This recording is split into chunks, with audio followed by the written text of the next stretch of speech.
Good morning. My name is Richard Schmidgall. I'm the COTR for the SPOT contract, or better known as the Space Program Operations Contract, which is the primary contract for the Space Shuttle program. I'll give a little overview in terms of what the content of that contract is and some of the challenges that we're facing as part of transition and retirement to the program.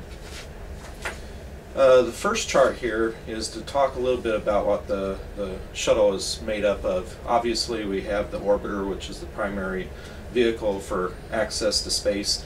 It's managed by Boeing, a subcontract to the United Space Alliance.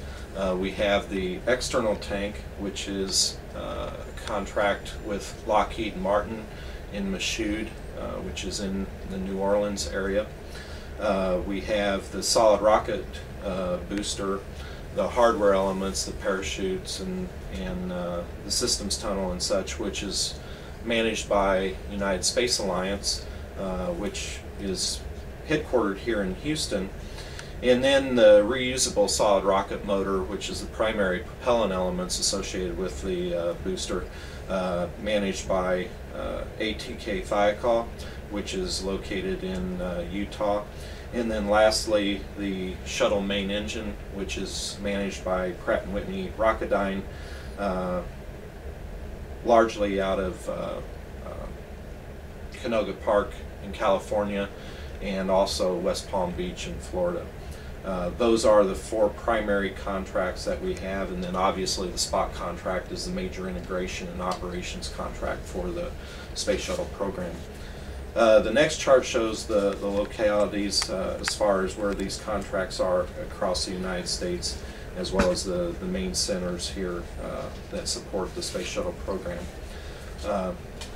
Associated with transition, it is a complex and is going to be a major activity associated with the shuttle program, assuming that we close out in the 2010 timeframe, which is the current presidential direction that we have.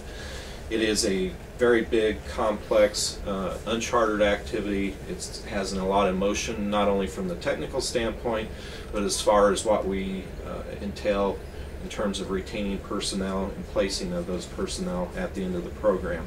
And it is going to be quite expensive because this is a very large program, and it's going to require a lot of actions in order to sufficiently close out the property, transition facilities, and so on. What drives the transition? Well, as I mentioned, the Vision for Space Exploration has requested that we retire the program at ISS, International Space Station, assembly complete in the 2010 timeframe, and we obviously should fly out shuttle in that timeframe, although with the new administration coming in, we may be asked to fly the shuttle slightly longer. Obviously, we need to safely complete the manifest with the available resources that we have, and the exploration system requirements for transition of shuttle assets and workforce is something that we obviously are looking at to manage transition correctly. Scope of the transition challenge is obviously very large. Shuttle occupies 640 facilities. We have over 900,000 pieces of property. There's approximately 1,800 civil servants and 15,000 prime contractors that support the program. The equipment acquisition value is approximately $12 million, and facilities replacement value is approximately $5.7 billion. Facilities transition, just next slide gives an example, but obviously the operations and checkout building at Kennedy is one of the main facilities that the Orion and vehicle and Constellation will be undertaking. We're already in the process of transitioning the pad facilities to the Constellation program, and they're already building lightning protection system at pad 39B. And then one of the biggest facilities that we're trying to transition and integrate with shuttle retiring is the Michoud assembly facility, where today they build the external tank, and in the future we'll be supporting the Orion, the upper stage, as far as other elements associated with the Constellation program. Transition in the workforce is going to be a very unique challenge. Obviously, we need to retain skills to safely execute shuttle flyout, and also to manage the transition of the workforce to constellation development and finally operations with Orion in Aries in approximately 2014 target timeframe right now. Part of the approach to ensure that we retain critical skills is to provide challenging and exciting follow-on work. Communications, we have several websites, transition website that's given here, as well as the Rendezvous newsletter and magazine associated to give transition status. We routinely status the shuttle program manager as far as workforce and how we're able to retain them, as well as center and agency level statuses. From a procurement standpoint, we have already started transitioning in new contracts, most recently the MOD contracts for FDOC and IBOC, and looking at using existing shuttle contracts. Specifically, we executed a JOFOC to support Constellation on SPOC, and as of last year we had approximately 68 contract actions for a value of almost $38 million.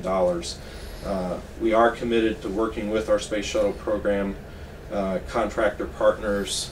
We have enhanced severance and retention benefits to a very large degree. We are also trying to take advantage of synergy where personnel are splitting time between the shuttle program as well as the Constellation program.